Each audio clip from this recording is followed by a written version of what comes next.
Hello my dear students, आशा करता हूँ आप सभी लोग अच्छे हैं और सब कुछ अच्छा चल रहा होगा। फाइनली आज मैं अप्लाइड मैकेनिक्स का लेक्चर लेके आ गया हूँ, जो कि यूपी पॉलिटेक्निक सेकेंड सेमेस्टर का एक सब्जेक्ट है। आज हम बेसिकली इंट्रोडक्शन के बारे में बात करेंगे। अप्लाइड मैकेनिक्स का जो इंट्रोडक्शन चैप्टर है उसके बारे में थोड़ा और पढ़ेंगे।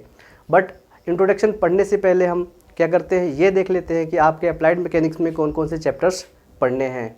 तो आइए हम देखते हैं कि आपके अप्लाइड मैकेनिक्स में कौन कौन से चैप्टर्स दिए गए हैं। आपका पहला चैप्टर्स मैं नोट डाउन करता हूं। आपका पहला चैप्टर्स है इंट्रोडक्शन टू मैकेनिक्स। आपका पहला चैप्टर है इंट्रोडक्शन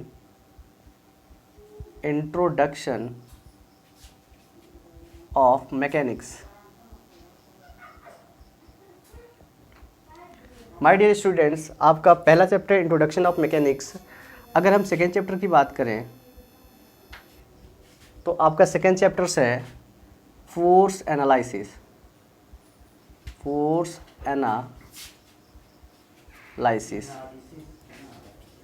अगर हम थर्ड चैप्टर की बात करें तो आपका थर्ड चैप्टर है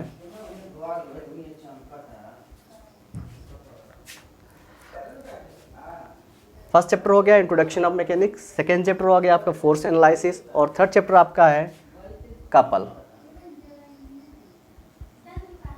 माय डियर स्टूडेंट्स, हो सकता है एक दो चैप्टर आपके इधर उधर हो जाएं, बट चैप्टर्स आपके वही रहने वाले हैं। इसके बाद से हम फोर्थ चैप्टर्स पढ़ेंगे, that is moment.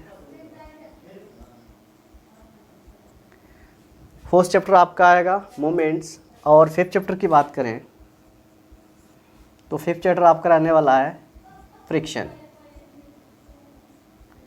My dear students, MK classes मेरे क्लासेस का नाम है और इसी के नाम से मेरा यूट्यूब चैनल है, जो कि आज मैं उस नए यूट्यूब चैनल को क्रिएट किया हूँ जिस पे ये वीडियो आपका अपलोड होगा। तो अभी हम आपके लिए फिफ्थ चैप्टर यहाँ तक पढ़ लिए हैं। अब फिफ्थ चैप्टर के बाद देखते हैं आपके कौन कौन से चैप्टर्स हैं। तो मैं इसको क्या करता हूँ, यहाँ पे इरेज कर देता हूँ।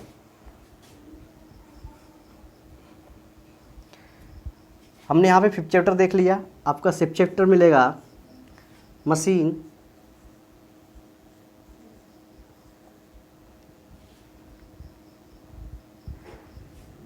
तो टोटली आपके यहाँ पे 6 चैप्टर्स हमने नोट डाउन कर दिए हैं।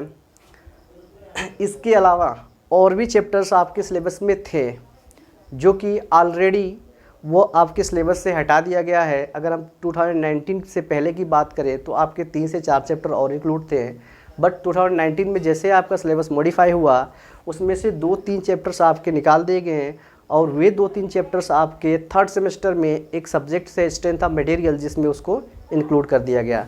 तो माय डियर स्टूडेंट्स, आपके जो बेसिक चैप्टर्स हैं वो है introduction of mechanics, second chapter है फोर्स एनालिसिस, थर्ड चैप्टर है कपल और फोर्थ चैप्टर आपका बनेगा मोमेंट और फिफ्थ चैप्टर बनेगा फ्रिक्शन।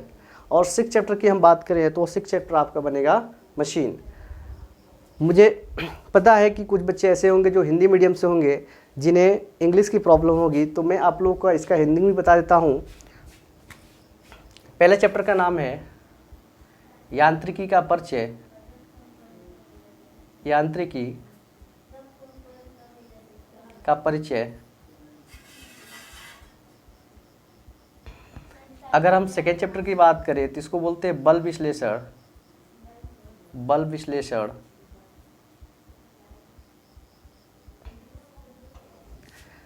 थर्ड चैप्टर को बोलते हैं हम बल युग्म।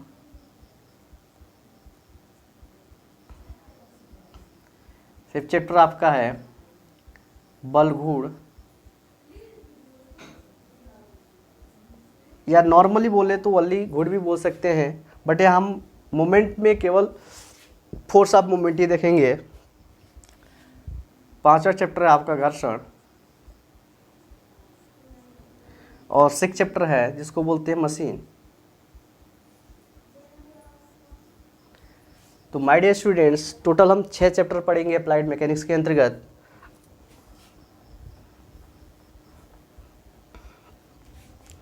अगर हम बात करें आपके पहले चैप्टर इंट्रोडक्शन ऑफ मैकेनिक्स, तो मेरा एक सजेशन रहेगा जब भी आप किसी सब्जेक्ट्स या किसी बुक को पढ़िए तो उस बुक का जो आपका पहला चैप्टर या आप बोल सकते हैं इंट्रोडक्शन हो, उसे डेफिनेटली पढ़िए, क्योंकि इंट्रोडक्शन हमें यही सिखाता है कि इस हम बुक को क्यों पढ़ रहे हैं या हमारे लाइफ में इसका यूटिलाइजेशन क्या है, इंजीनियरिंग फील्ड में कहाँ पे यूटिलाइज होता है।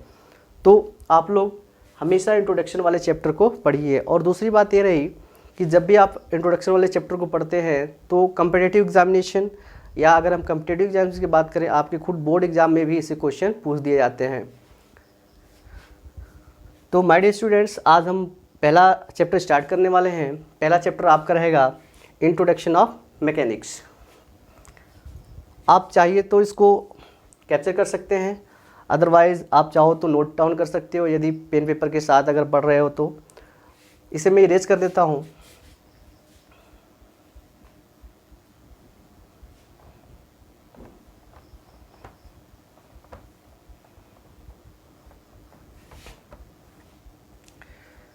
तो माय डियर स्टूडेंट्स, आपका पहला इंट्रोडक्शन ऑफ मैकेनिक्स या यांत्रिकी का परिचय।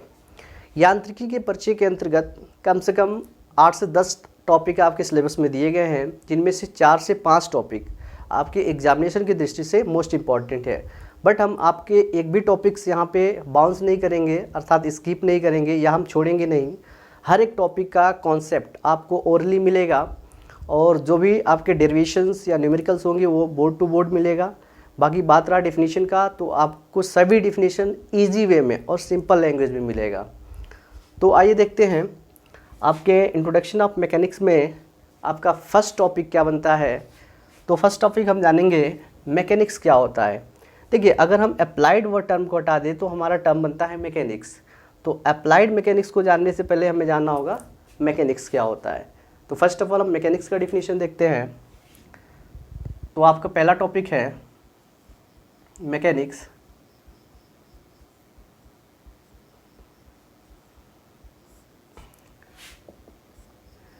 माय डियर स्टूडेंट्स, अगर हमें मैकेनिक्स को डिफ़ाइन करना है तो आप लोगों ने फिजिक्स को डिफ़ाइन किया है, केमिस्ट्री को डिफ़ाइन किया है, ऐसे बहुत सारे सब्जेक्ट को डिफ़ाइन किया है। तो यहाँ पे उसी तरह हम मैकेनिक्स को डिफ़ाइन करेंगे। जैसे कि मैं मैकेनिक्स को डिफ़ाइन करता हूँ, विज्ञान की वह शाखा जिसके अंतर्गत बलों के व्यवहार और वस्तु पर उनके प्रभावों का अध्ययन किया जाता है, वह क्या कहलाता है? हमारा मैकेनिक्स कहलाता है। क्या कहलाता है? मैकेनिक्स, अर्थात यांत्रिकी कहलाता है। मैं नोट डाउन कर देता हूँ, इसको बोलते हैं यांत्रिकी।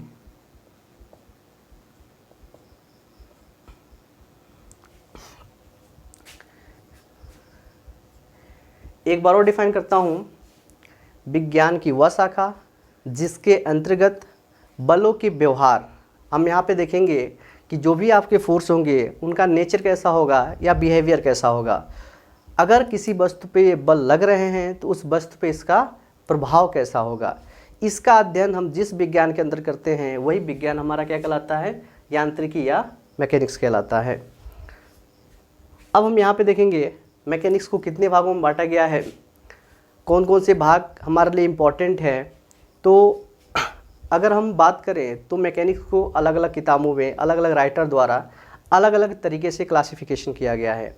बट अगर हम आपके सिलेबस के अकॉर्डिंग देखें तो आपके सिलेबस में एक ब्रॉड क्लासिफिकेशन और देकर के एक शॉर्ट क्लासिफिकेशन दिया है। तो हम आपके सिलेबस के अकॉर्डिंग चलेंगे। मैकेनिक्स का क्लासिफिकेशन। अब नेक्स्ट टॉपिक हमारा रहेगा classification of mechanics, that is classification of mechanics, या हिंदी में बोले तो मैकेनिक्स का वर्गीकरण।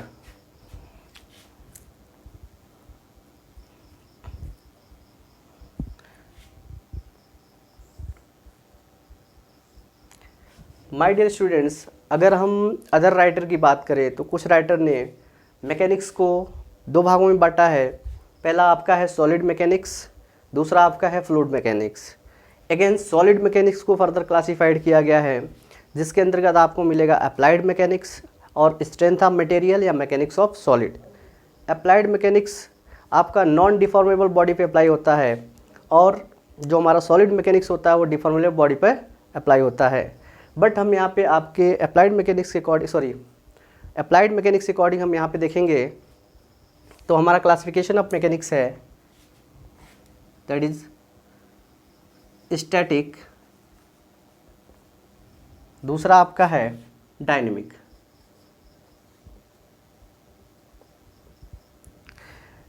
पहला क्लासिफिकेशन है आपका स्टैटिक्स, दूसरा क्लासिफिकेशन है डायनेमिक। इस डायनेमिक को फर्दर दो भागों में बांटा गया है। पहले को बोलते हैं काइनेमेटिक्स, दूसरे को बोलते हैं काइनेटिक। अगर हिंदी में बोले तो इसको बोलते हैं शुद्ध गति की,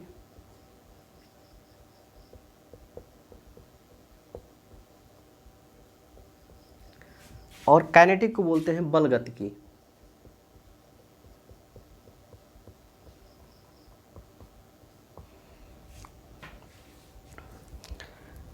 अगेन स्टैटिक को बोले तो इसको बोलते हैं स्थिति या स्थैतिकी।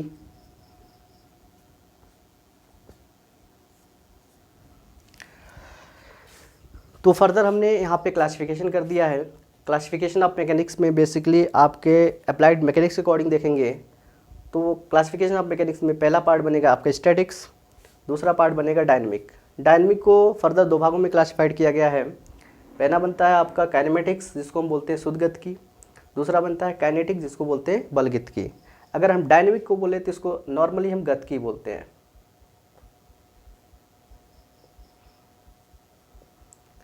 अब हम क्या करेंगे, इन सभी का डिफिनीशन देखेंगे। अगर हमें डिफ़ाइन करना हो तो कैसे डिफ़ाइन करेंगे। तो माय डियर स्टूडेंट्स, मैं ऑलरेडी आपको मैकेनिक्स का डिफिनीशन बता चुका हूँ। अब मैकेनिक्स का डिफिनीशन के अंतर्गत अब देखेंगे स्टैटिक क्या होता है और डायनेमिक क्या होता है। तो यहाँ हमें इस क्लासिफिकेशन से ही पता चल रहा है स्टैटिक और डायनेमिक दोनों हमारे किसके ब्रांच हैं, तो मैकेनिक्स के।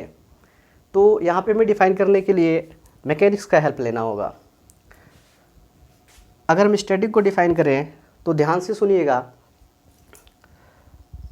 यांत्रिकी की वह शाखा या बोल सकते हैं मैकेनिक्स की वह शाखा जिसके अंतर्गत वस्तुओं की स्थिर अवस्था में, जिसके अंतर्गत वस्तुओं की स्थिर अवस्था में बलों के व्यवहार का अध्ययन किया जाता है अथवा उन पे बलों के प्रभाव का अध्ययन किया जाता है, वह कहलाता है स्थितिकी या स्थिति विज्ञान।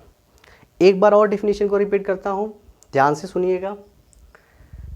यांत्रिकी की वह शाखा जिसके अंतर्गत वस्तुओं की स्थिर अवस्था में बलों के प्रभाव एवं उनके व्यवहार का अध्ययन किया जाता है, वो कहलाता है स्थिति विज्ञान।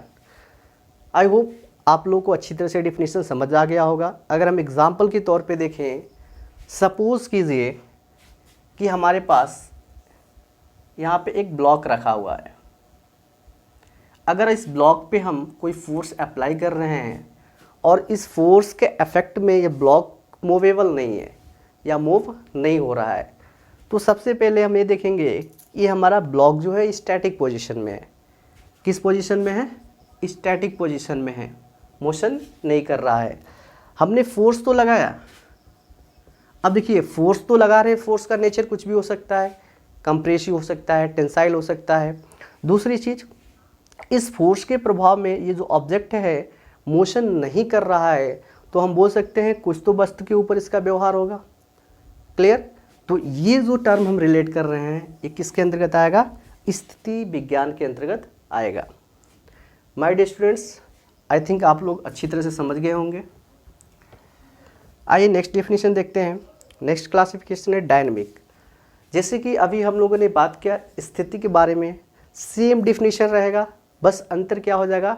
डायनेमिक हो जाएगा। डेफिनेशन को ध्यान से सुनिएगा।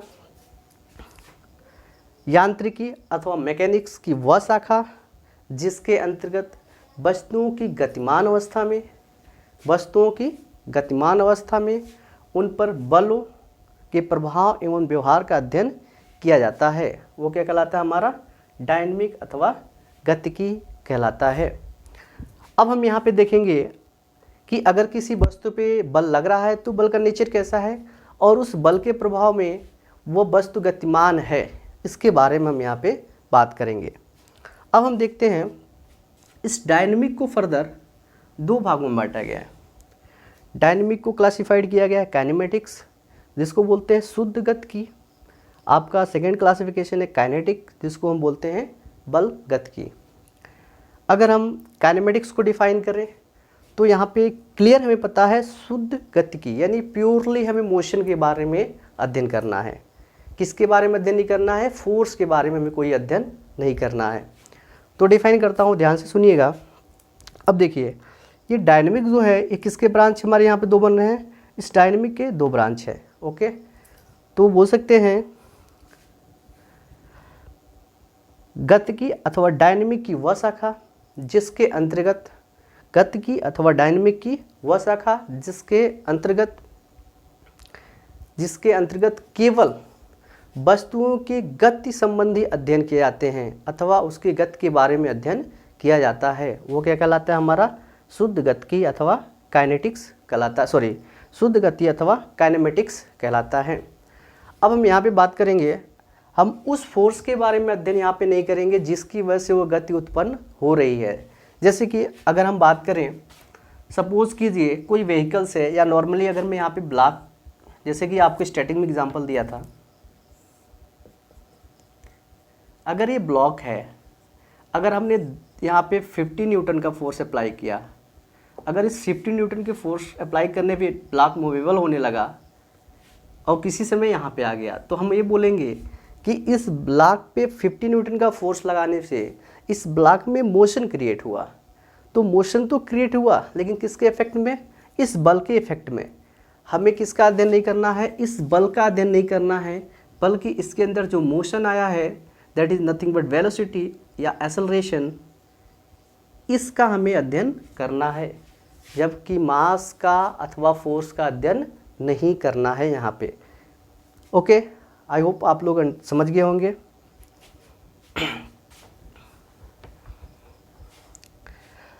अब एक पार्ट और बचता है क्लासिफिकेशन का, वो पार्ट आपका क्या है? काइनेटिक। काइनेटिक सेम आप डिफाइन कर सकते हैं, डायनेमिक की वह शाखा अथवा गतिकी की वह शाखा जिसके अंतर्गत वस्तुओं की गतिमान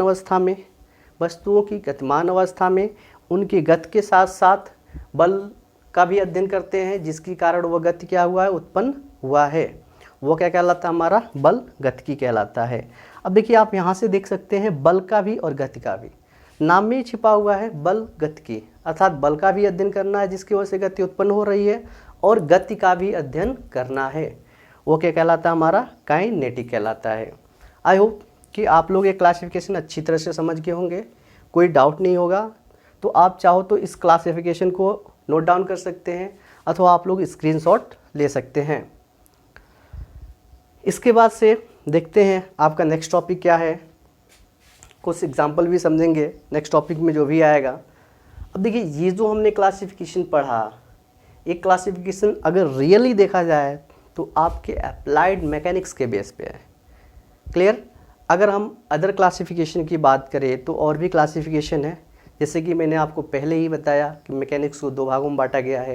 पहला आपका सॉलिड मैकेनिक्स है, दूसरा आपका फ्लूइड मैकेनिक्स है। फ्लूइड मैकेनिक्स में आपको बहुत सारे क्लासिफिकेशन मिल सकते हैं, जैसे कि आपको पता है फ्लूइड में लिक्विड भी आता है, गैस भी आता है, वेपर भी आता है। अगर हम बात करें तो हो सकता है फ्लूइड स्टैटिक हो यानी द्रव स्थितिकी विज्ञान हो, या हो सकता है फ्लूइड डायनेमिक हो या द्रव गतिकी विज्ञान हो।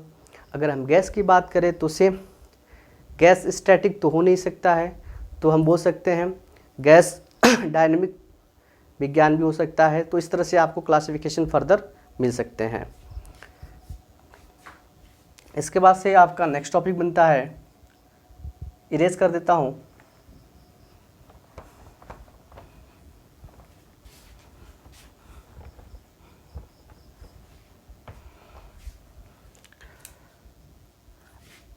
अब जैसे कि अगर हम आपके बुक की बात करें तो आपका बुक किससे बिलोंग कर रहा है? बेसिकली आपका बुक बिलोंग कर रहा है अप्लाइड मैकेनिक्स से, जो कि आपके बुक का नाम भी अप्लाइड मैकेनिक्स है। तो हम यहाँ पे अप्लाइड मैकेनिक्स देखेंगे या अप्लाइड मैकेनिक्स को डिफाइन करेंगे।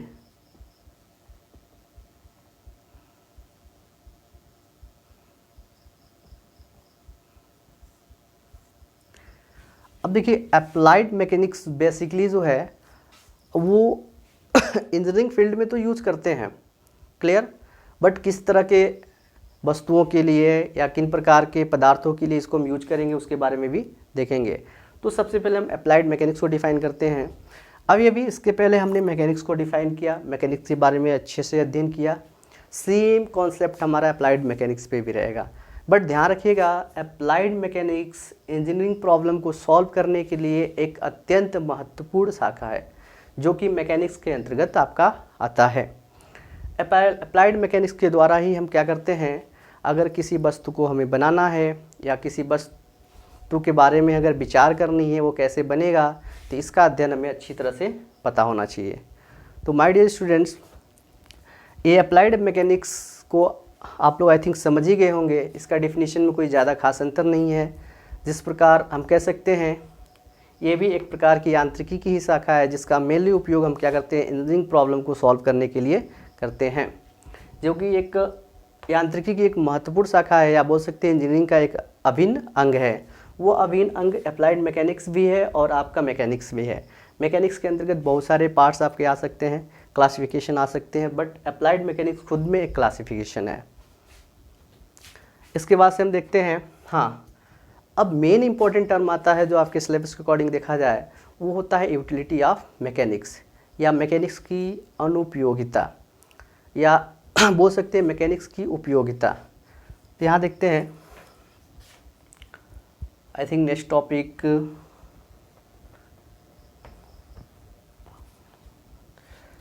टॉपिक आपका रहेगा utility of mechanics, utility of mechanics.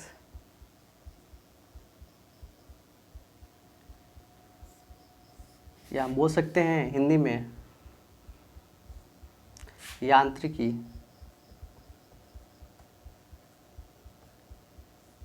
की उपयोगिता।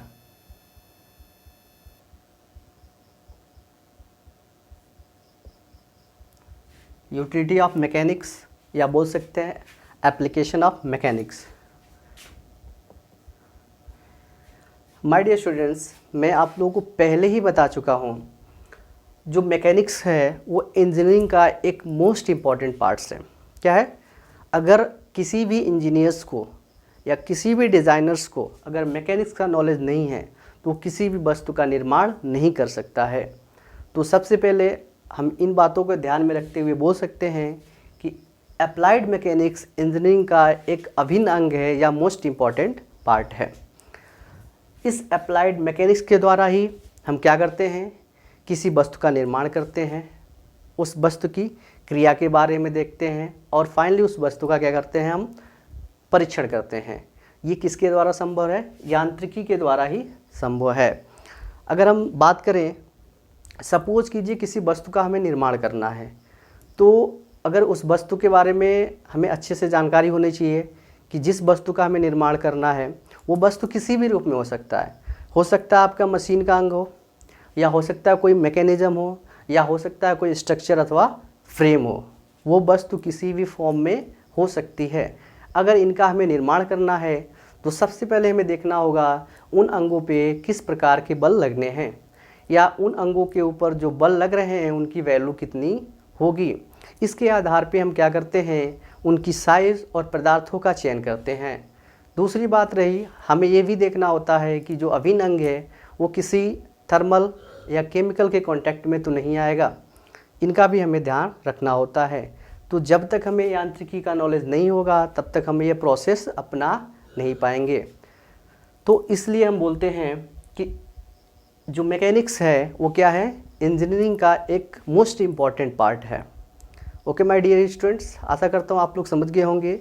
एक सिंपल सा एग्जांपल एक समझाते हैं। अगर हम आपके एक आईसी इंजन की बात करें, इंटरनल कंबशन इंजन, जैसे कि आपका एक नॉर्मली बाइक है, तो आपको पता होगा जो बाइक चलता है उसमें क्या होता है, आपका एक सिंगल सिलेंडर लगा होता है। उसके अंदर क्या होते हैं, बहुत सारे पार्ट्स होते हैं, कंपोनेंट होते हैं, जैसे पिस्टन हो गया, कनेक्टिंग रॉड हो गया, क्रैंक हो गया। ये जो एलिमेंट हैं क्या ऐसे ही काम कर रहे हैं? जब भी आप बाइक खरीदने जाते होगे तो क्या होगा, उसकी एक कैपेसिटी होती है या क्षमता होती है, 120 सीसी की है, 125 सीसी की है, ये क्या चीज़ है, उस बाइक की कैपेसिटी है। तो उस बाइक की कैपेसिटी आपने कैसे निर्धारित कर लिया? सबसे पहले आपको कुछ कैलकुलेशन चाहिए। अगर आपको उस चीज़ को बनाना है, इंजन सिलेंडर के अंदर जो भी एलिमेंट्स हैं या मशीनी अंग है, अगर उसका निर्माण करना है तो हमें किसका नॉलेज होना चाहिए? इस यांत्रिकी का नॉलेज होना अति आवश्यक है। जैसे कि मैंने कुछ नाम लिया, अगर बोलूँ कनेक्टिंग रॉड, दूसरी बात बोल सकता हूँ क्रैंक पिन, क्रैंक हो सकता है। थर्ड बोल सकता हूँ पिस्टन। फोर्थ बोल सकता हूँ इंजन सिलेंडर।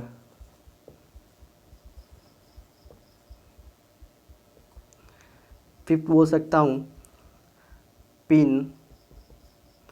तो ये जो एलिमेंट्स हमने नोट डाउन किए हैं, एलिमेंट्स ऐसे थोड़ी ना होते कि हमने लगा दिया, नहीं, इन एलिमेंट्स को हम डिज़ाइन करते हैं। कैसे करते हैं? डिज़ाइन करते हैं। किस बेस पे? जब तक हमारे पास मैकेनिक्स का नॉलेज होगा नहीं, तब तक इन एलिमेंट्स को डिज़ाइन नहीं कर पाएंगे। तो आपको ऑलरेडी इसके बारे में समझ आ गया होगा।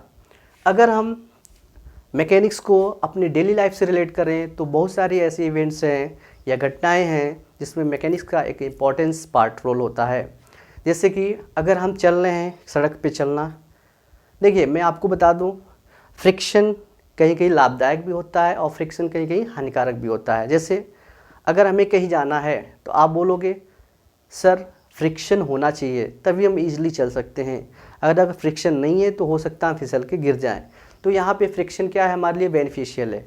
बट अगर मशीनिंग पार्ट्स के बीच करें तो फ्रिक्शन क्या होता है, आपके लिए एक लॉस फैक्टर बन जाता है कुछ जगहों पे या मैक्सिमम जगहों पे, जबकि कुछ जगहों पे वो यूजफुल भी होता है। तो सेम आप लोगों को और भी देख सकते हैं, साइकिल चलाना, पहाड़ी पर चढ़ना, पहाड़ी पर चढ़ते वक्त हम झुक जाते हैं तो वहाँ पे क्या है, वहाँ पे भी अप्लाइड मैकेनिक्स का यूज करते हैं। आई थिंक इस यूटिलिटी ऑफ मैकेनिक्स पे बहुत बड़ा टर्म हो गया होगा और आप लोग डेफिनेटली इसके बारे में लिख लेंगे। इसके बाद हम देखेंगे कुछ मोस्ट इम्पॉर्टेंट डेफिनेशंस जो एक बेसिक कॉन्सेप्ट्स के लिए या इस चैप्टर को स्टार्ट करने के लिए अत्यंत आवश्यक है।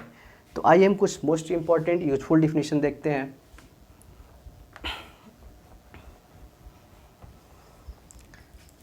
यहाँ लिखेंगे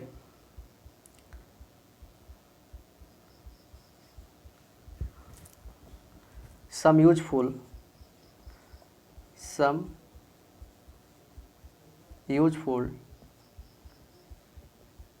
definition,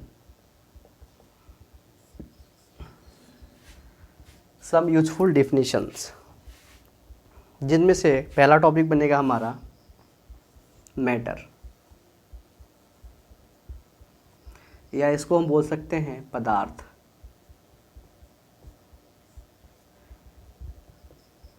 my dear students, mostly maximum students क्या होते हैं, अगर उनसे मैटर का डेफिनेशन पूछ दिया जाए तो थोड़े समय में कंफ्यूज हो जाएंगे, क्योंकि मैटर का जो डेफिनेशन है वो हम लोग एक normal class 8th class 10th में पढ़ते हैं, क्लास 12th में भी थोड़ा बहुत पढ़ लेते हैं, जबकि इंजीनियरिंग में इसे देने का मेन पर्पज़ ये है कि आपको थोड़ा बहुत बेसिक नॉलेज हो। तो सबसे पहले हम मैटर को समझेंगे या पदार्थ को समझेंगे कि पदार्थ होता क्या है। देखिए पदार्थ वह है, मैं बोल सकता हूँ वह कोई भी चीज़ जो क्या करता है, हमारी ज्ञानेंद्रियों पे प्रभाव डालता है। वो हमारी ज्ञानेंद्रियाँ क्या हो सकती हैं, आपको पता ही है, आँख का नाक, जो भी चीज़ें हैं जो सेंसिटिव हैं वो रिलेटेड करती हैं, वो हमारी क्या होंगी, ज्ञानेंद्रियाँ होंगी। तो हम बोल सकते हैं जो भी है जो हमारी ज्ञानेंद्रियों पे प्रभाव डालता है और क्या करता है, स्थान घेरता है। क्या करता है, स्थान घेरता है, वो क्या कहलाता है, हमारा पदार्थ या मैटर कहलाता है। पदार्थ वह है, मैं बोल सकता हूँ पदार्थ वह है जो हमारी ज्ञानेंद्रियों पे प्रभाव डालता है और कुछ न कुछ स्थान घेरता है, वो क्या कहलाता है, हमारा पदार्थ कहलाता है। अगर हम बात करें कि इस पदार्थ को कितने भागों में बांटा गया है, तो मोस्टली पदार्थ को 3 भागों में बांटा गया है। अगर हम पदार्थ को क्लासिफाइड करें तो पदार्थ को 3 भागों में बांटा गया है, मैटर को। पहला आपका है सॉलिड, दूसरा आपका है लिक्विड, तीसरा आपका है गैस, सॉलिड, लिक्विड, गैस। एक फोर्थ स्टेज भी है पदार्थ का जिसको हम बोलते हैं प्लाज्मा, प्लाज्मा स्टेज, जबकि उसके बारे में हमें अध्ययन करने की यहाँ पे कोई आवश्यकता नहीं है। अब मैं आप लोगों को बता दूं कि ये सॉलिड, लिक्विड और गैस है। लिक्विड और गैस को कॉम्बिनेशन फॉर्म में, गैस और वेपर भी यहाँ ले सकते हैं, वेपर, इन दोनों को कंबाइन फॉर्म लें तो इसको हम बोलते हैं फ्लूइड या तरल। ध्यान रखिएगा, लिक्विड, गैस या वेपर, अगर हम तीनों की बात करें तो ये तीनों फ्लूइड अथवा तरल के अंतर्गत आते हैं। इसको बोलते हैं ठोस, इसको बोलते हैं द्रव, इसको बोलते हैं गैस और वाष्प।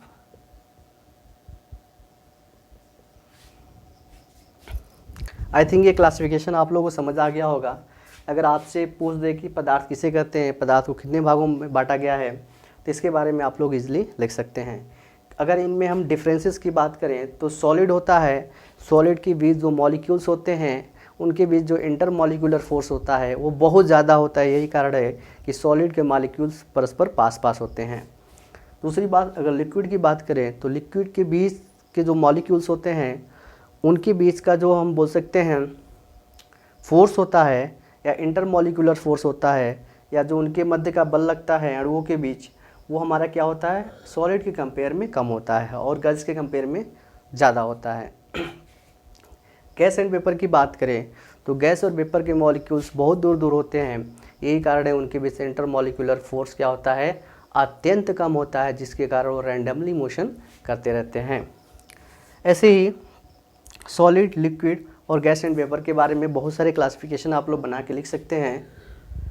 लिक्विड, ध्यान रखिएगा, लिक्विड जो होता है वो लगभग इनकम्प्रेसिबल या असंपीड्य माना जाता है।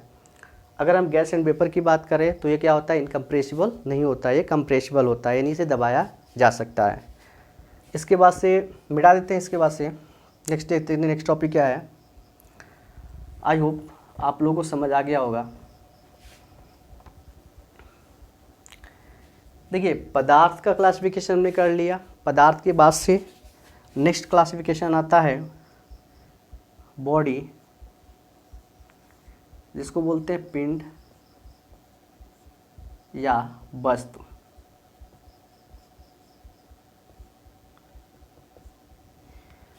देखिए, अगर हमें बॉडी को डिफाइन करना है या पदार्थ अथवा वस्तु को डिफाइन करना है, बॉडी, पिंड अथवा वस्तु को डिफाइन करना है, तो हमें किसका सहारा लेना पड़ेगा, पदार्थ का। हमें पता है पदार्थ की क्वांटिटी बहुत सारी हो सकती है।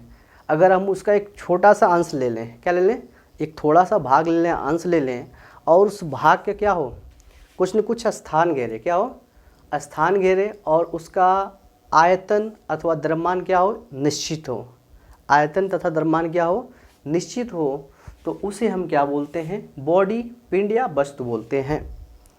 ध्यान रखिएगा, पदार्थ का एक छोटा सा भाग अथवा अंश जिसका क्या हो, आयतन अथवा द्रव्यमान निश्चित हो, और साथ साथ वो क्या करे, स्थान घेरे, क्या कहलाता है, हमारा पिंड अथवा वस्तु कहलाता है। जैसे कि ये अगर मार्कर की बात करें तो इस मार्कर के लिए देखिए, ये किसी न किसी मटेरियल से बना होगा, बना हो कि नहीं होगा, इसकी क्या होगी, बहुत सारी क्वांटिटी में मटेरियल हो सकता है। अब बोल सकते हैं ये उस मटेरियल का क्या है, एक छोटा सा अंश है या भाग है, राइट।